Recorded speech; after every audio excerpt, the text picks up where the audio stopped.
Thank you so much for coming out on this chilly evening and continuing to support the memorial year after year. It really means a lot to all of us and to the people who sort of silently come by during the week and on Memorial Day.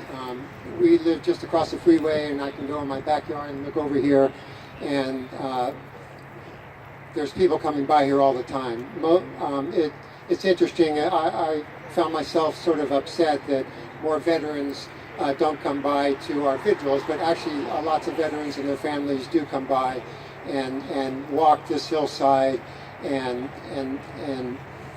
go through all those feelings that they feel when they are reminded of what this hillside represents. And it's not something that they necessarily want to come out and share with the rest of us.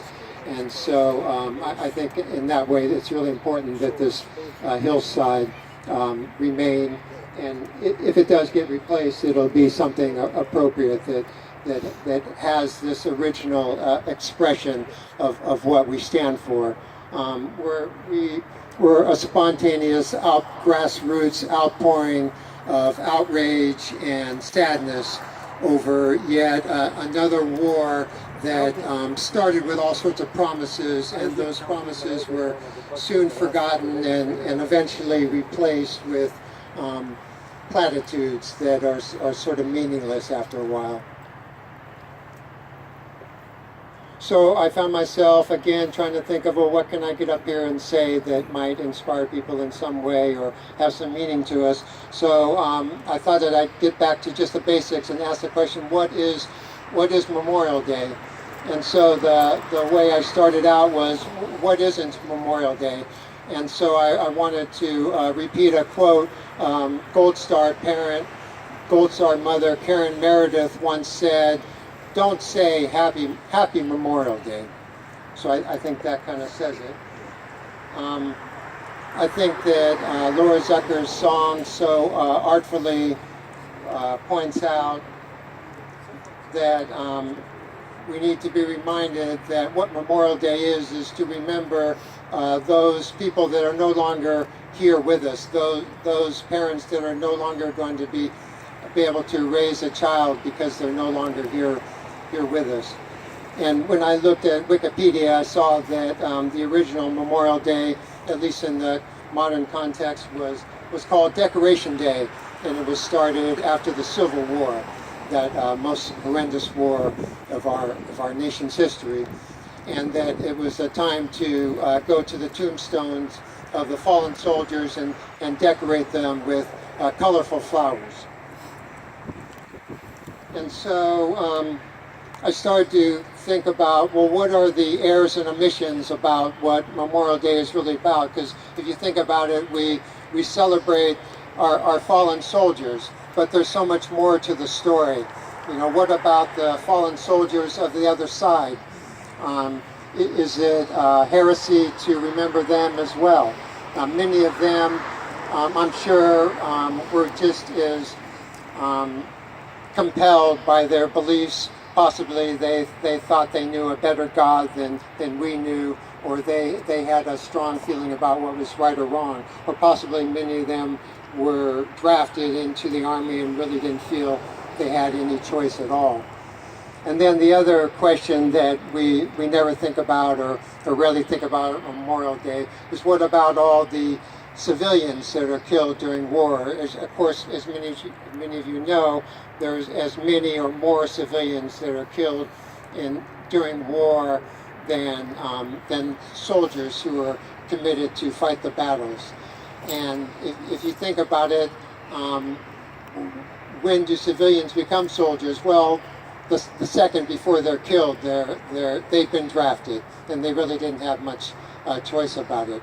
So I think it's a time to remember that war affects all of us in so many ways, and really Memorial Day is a time to, and that's what this memorial is so different from other memorials, because we're here to remember what the real cost of war is all about, and to honor this sacrifice by making our own commitment and sacrifice to work for peace in every way we can. And I realize today we are surrounded by incredible distractions. Every time you look at the news, there's amazing despair that can sort of easily overwhelm you and just get you all sort of reacting and excited. But then you think, my God, this last 24-hour news cycle, it sounds really familiar, like that's the news cycle from yesterday, but it's been changed just a little bit, and just like the news cycle from the day before that. And when we start to realize that, I think it's time to take a deep breath and just sort of pull ourselves back and say, okay, what can I do to make this day a better day for my family and my friends and my community, and then also for the whole world, to regenerate myself, to make that commitment, to work towards peace, and to sort of pull away from getting sucked into that black hole of despair and just having this reaction over and over again. Did you want to add anything?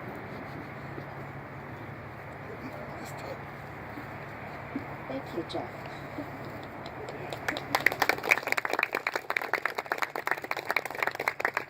This might be a good segue to just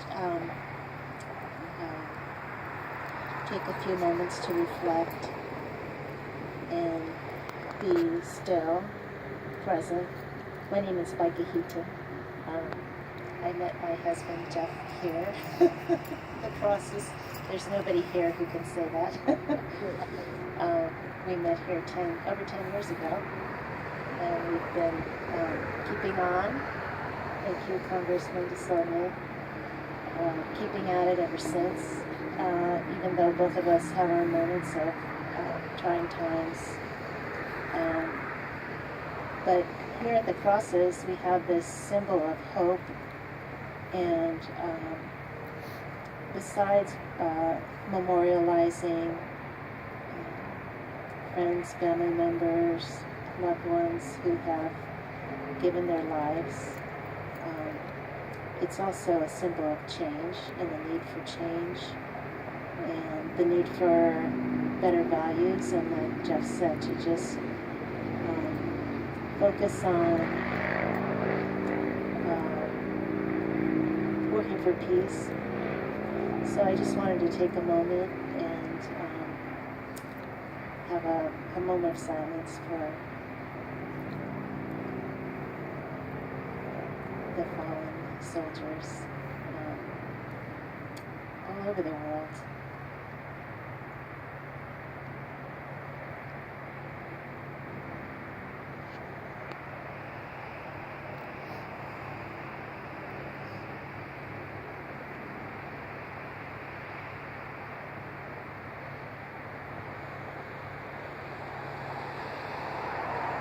Thank you.